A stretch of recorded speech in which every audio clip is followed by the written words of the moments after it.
யாரையுமே அவங்க வெளி தோற்றத்தை பார்த்து நம்ம டிசைட் பண்ணக்கூடாது. ஸோ ஒரு ரோஜா செடி அந்த தப்பு தான் பண்ணுது. வாங்க அந்த ஸ்டோரி நம்ம பார்க்கலாம். ஒரு ரோஜா செடிக்கு தான் ரொம்ப அழகுன்னு கர்வங்க. ஸோ பக்கத்தில் நிற்கிற கத்தாழை செடியை எப்பவுமே கிண்டல் பண்ணிட்டு இருக்கோம், ரொம்ப நீ அசிங்கமா இருக்கிற அப்படின்னு சொல்லிட்டு. மற்ற செடிகளும் இந்த ரோஜா செடிகிட்ட சொல்லி பார்க்கும், நீ அப்படி சொல்லாத, அது கத்தாழையை ரொம்பவே பாதிக்கும், பாவம் அது கஷ்டப்படும் சொல்லிட்டாலும் அது தன்னோட பிஹேவியரை மாத்திக்கவே இல்லைங்க. டெய்லியுமே அதை கஷ்டப்படுத்திட்டே தான் இருந்தது. கத்தாழையும் பொறுத்து போயிட்டே இருந்தது. கோடை காலமும் ஸ்டார்ட் ஆச்சு. கோடை காலத்துல கிணத்துல உள்ள தண்ணிகள் எல்லாம் வத்த செடிக்கு தண்ணி ஊத்த கூட தண்ணி இல்லாத நிலைமை ஆயிடுச்சு. சோ அந்த நேரத்துல அந்த கச்சாலைக்கு மேல வந்து ஒரு குருவி உக்காந்து கச்சாலையில உள்ள நீரை குடிச்சிட்டு போகுது.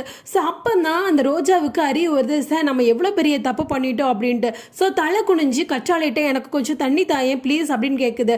கச்சாலையும் அதை மன்னிச்சு அதுக்கு தண்ணி கொடுக்குது. ஒருத்தன் ஆணவத்துல ஆடுனா அது அழிவுதான் தரும். அது மட்டும் இல்லாம ஒருத்தரோட வெளித்தோற்றத்தை கண்டு அவங்கள நம்ம டிசைட் பண்ண கூடாது. சோ இதுதான் இந்த ஸ்டோரி. மறக்காம லைக் போட்டு கமெண்ட் பண்ணிருங்க கைஸ். பை.